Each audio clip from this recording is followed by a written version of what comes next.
Hey guys, and welcome back to another YouTube video. In this video, we'll be going through the Geelong versus Essendon game, in which Geelong ran out 105 to 60 point winners on the back of a third and fourth quarter blitz, where I believe they kicked 10 goals to 3 in the second half, which in the end just broke the back of Essendon after quite a few questionable, if not downright just incorrect calls by the umpire. The Draper one was probably the most egregious one that was blatantly obvious to the rules. And then also you had the Ridley one as well, which was not holding the ball. He got tackled, I swear, almost before he got the ball, which was even worse. And then just a couple of, I think, non-goals or whatever. But anyway, before we jump into this video, remember to like and subscribe, turn the notification bell on so you know when I upload, and let's get into this recap. So, Bo's top scored with a 1-2-3, and we can just blatantly disregard that. Because it's Geelong, he will score 60 in the next game and we move on. If you go for Bose now, this is just directly just going and chasing points. Dempsey, pretty much the same thing. He's done a 104 and now 107, but he did a 54, 104, 43. So, if you average that out in the end, I'm sure that that'll average about 70. And 70 in the forward line isn't that good, to be honest with you. 43 plus 104 plus 54 plus 104 plus 105 plus the 2 as well there, and then divide that by 1, 2, 3, 4, 5, and you get 82.4. But then you also have this stretch here where he basically didn't score for 6 weeks, so I would just not be regarding Ollie Dempsey as a top guy anyway. So yeah, there's that. Then you have, where is it, Holmes here as well. Why can I not see my,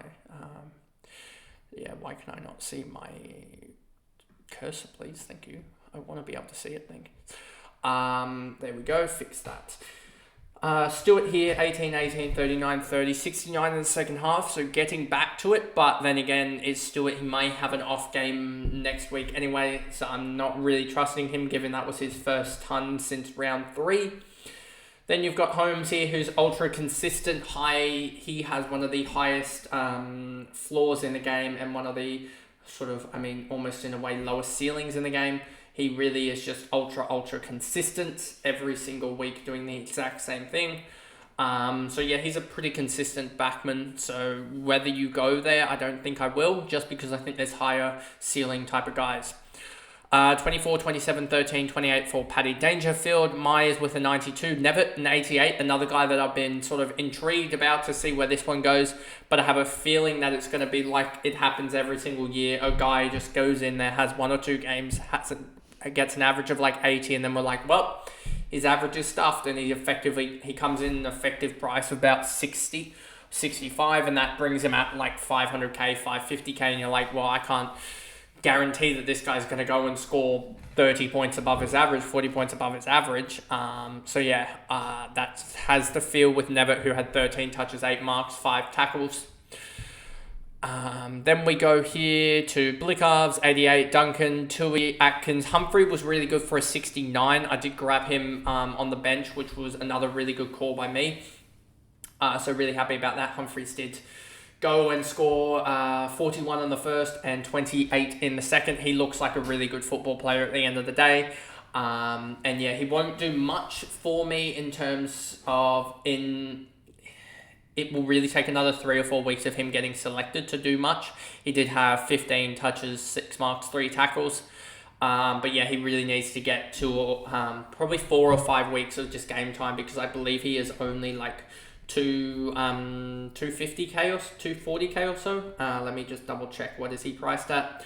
233k with a break even of -5. And looking at this right here, match stats, does it do that? Nope. I don't think he will move terribly much, to be honest with you. It says projected, if he goes 55, he'll go up 45, 46, 40k. I don't think it has the break even set in, but so that would be him up to, 131k, so that would be him up to 364. So yeah, kind of needs 3, 4, 5 weeks of him averaging sort of 65, 70 to really do some damage and get that price up towards that sort of 400k, as that is the range that you need him at. as that would get you 200k to get those big upgrades. Henry, Rowan, Guthrie, DeConing in the ruck really didn't work. 16 hitouts, just got absolutely dominated by the Essendon ruck. Was it a duo this week in Goldstein and, where is he, Draper? Yeah, duo. So yeah, he just got dominated, 16 hitouts, 5 free kicks against, didn't help either. Close, Stengel, Cameron, Neil, O'Connor and Clark on a 31 was kind of just the almost icing on the cake. I feel like Clark's one that's probably going to break out next year, but everyone's going to have FOMO of what he's produced, and at the price at 45, I just don't think you can go there, given that we've seen him being given the role, and 45 times the current magic number would be 406k, and I don't think you can really go there at 406k unless they're going to, because you would just go a high-ranking rookie. There are so many rookies in this draft class that a lot of them are going to be midfielders, it looks like. So the midfield may have 300k guys, and you'd much rather go with 300k guy than just depend on Jai Clark to go up, and instead of be a 45 guy, be like a 75, 80 guy, which you can probably just get out of the rookies anyway. So yeah, that's why he's going to have no probably fancy relevance again, I don't think. Caldwell, 144, he was absolutely huge, and I wasn't too, I think in the trade targets video, I thought I was pretty high on Caldwell. I almost grabbed him up. It was the better trade target over Dane Zorko, sorry. And yeah, he was just really good. I'm planning on grabbing him this week but I just need to think about team sheets and stuff like that and what I really want to do. And it sort of depends on Fisher, as well as his injury could curtail some thoughts.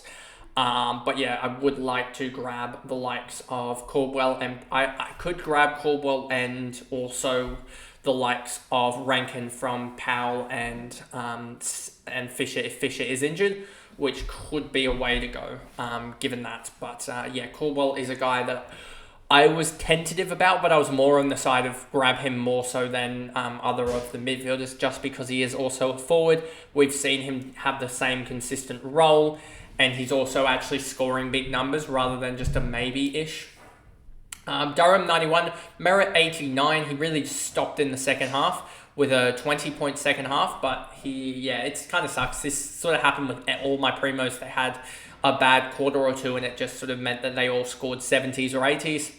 Guelphy, Martin, very, very similar for Martin. 7-point last quarter. I thought he was on for sort of that 95-100 score. Again, just sort of a good, decent enough score. So he may be on the way out as well. 79 from him. I need to double check his sort of numbers as well. And that'll be maybe a little concern there. It's just, what do we do with like a Martin or something like that? Wright, Heppel, Dersmeyer, Jones, McGrath, Redmond, Goldstein, Langford, Hind, Perkins, Gresham, Laverde, Stringer, Draper. None of these guys matter. They've all been in the side pretty much the whole year, and they're all just sort of meaningless. And then also Ridley dropping off the face of the planet, it almost feels like, in terms of his scoring, sort of shows that he was never really having the perfect role, and now I think he's at, let me actually just check, what is he at? 93 plus 91 plus 94 plus 132 plus 48 plus 44. Divide that by 5. He's averaging now 92, so he's going to be well below the top guys now, I believe. Yeah, 92 sounds about right. Yeah, that sounds right. But anyway, that pretty much is the video there. I didn't take too long on this video because Essendon, basically it's Caldwell, Merritt, Martin, and that's about it. And Geelong, it is Holmes, maybe. That is Holmes and Humphreys and Nevitt. I mean, Nevitt is also at an awkward price anyway, so it is just Humphreys and Holmes, and Stewart isn't there anyway. So yeah, this really didn't have as we get to this point in the season, you'll see that it's basically 2 or 3 guys from each side, and that's about it. Rather than the start of the season, you get role changes and stuff like that really guys are prominent. But when we get to this point in the season, it's like 2 or 3 guys aside, which means that there's probably only got like 50 or 60 guys noteworthy across the competition, to be honest with you. But anyway, that is the video, and I'll see you guys tomorrow for 3 more recaps, and then you'll have the one on the Wednesday alongside my team review, which, yeah, we didn't go too flash this week. But anyway, I'll see you guys in the upcoming videos. Bye, guys.